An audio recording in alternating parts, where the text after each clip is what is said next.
Communities are the cornerstones for connection and the rivers upon which we grow our gardens to feed each other. Show of hands, how many of you have ever heard of something called a microgrid? Okay, let's try something different. How many of you have ever had an electricity bill that was too high? Everybody. Now today, I'm going to share with you what microgrids are and how they're important to energy and equity. But first, I'd like to tell you a story to take us there. If you ask my friends and family what's most important to me, they'll tell you. Adding value to people's lives, spending time with loved ones, and smiling, among other things. And they're not wrong. But more importantly, I long for the ability to build community through one medium, freedom.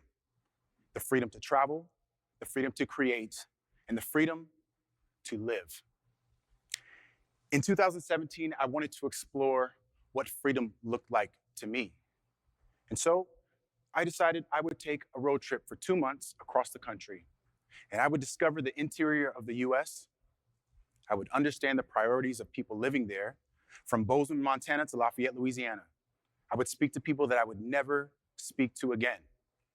And I did just that. Upon returning back to LA, I was overwhelmed with this new sense of freedom. I even had a new definition of home.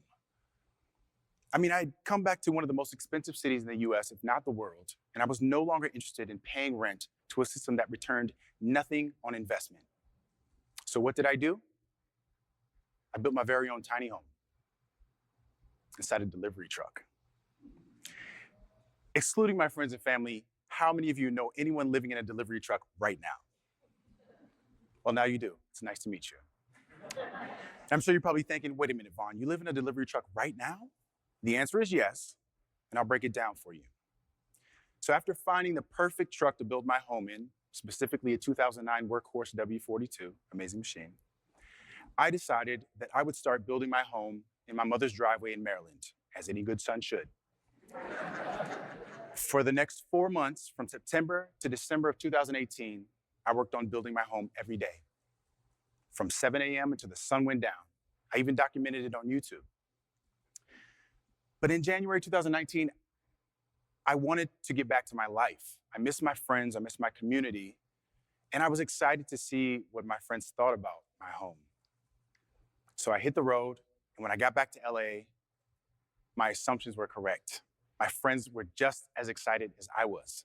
I believe the consensus was, hey, Vaughn, this is dope. I mean, I had no toilet, no running water, no shower. The ceiling of my truck bled with light because I had no insulation. Yet my friends, my community, thought this was incredible. Now, the best part about it, it's all solar powered. So how does that get us to microgrids? Well, essentially my truck is a rolling microgrid. It's a source of energy powered by renewable resources. Microgrids, in terms of components, usually consist of a few simple things. You have an energy storage system, like a battery, an energy capture device, such as solar, wind, hydrogen, or natural gas. You have a controller and an inverter. Microgrids are usually connected to the national grid where they can give and receive energy. And when they give energy to the national grid, those communities earn tax credits and lower energy bills. To put it plainly, a microgrid is like a backup generator. But instead of using fossil fuels, you're using renewable resources. And to be clear, a solar panel is not a microgrid. However, it can be a part of microgrid installation. But why is all this important? Well, living in my truck for the past 4 years has afforded me a couple things that have been powerful to my life. Number one, the freedom to invest more time in myself and others, and the freedom to invest more money in myself and others. When earthquakes rock the West Coast with full force, microgrids can help. Or when heat waves ravage places like Texas, microgrids can help. Or perhaps when hurricanes wreak havoc and cause blackouts and power outages, microgrids can help. In fact, they did help. In 2012, when Hurricane Sandy hit New York City and caused power loss for millions of people, there was one place that still had the lights on. That place is located in the Bronx. It's called Co-op City. Co-op City has their own microgrid system, and it powers the lives of 60,000 people, including city services and public schools. In California, there are 92 microgrids, which is about 20% of all microgrids in the US. In LA County, the largest county in America, we have just 4. And of those 4, we have 0 residential microgrids. So my questions are, why don't we have microgrids in places, in communities that need it, specifically underserved, marginalized communities?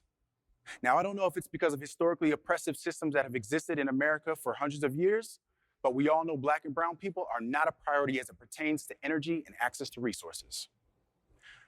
I believe that by building microgrids in cities like Inglewood and beyond, we have the ability to afford those communities a few things: resilience and the ability to disconnect from the main grid when we need it, the ability to have sustainable power and lowering energy bills, and the ability to provide power during natural disasters for vulnerable populations. We all know the difference between maintaining your current lifestyle and being homeless can just be 24 to 48 hours of no power. So today, I came to teach you about microgrids and why they're important. But now it's time to take action. We must educate ourselves on sustainable energy and advocate, please advocate, for policy change within your local government, because now is the time to give the power back to the people. Thank you.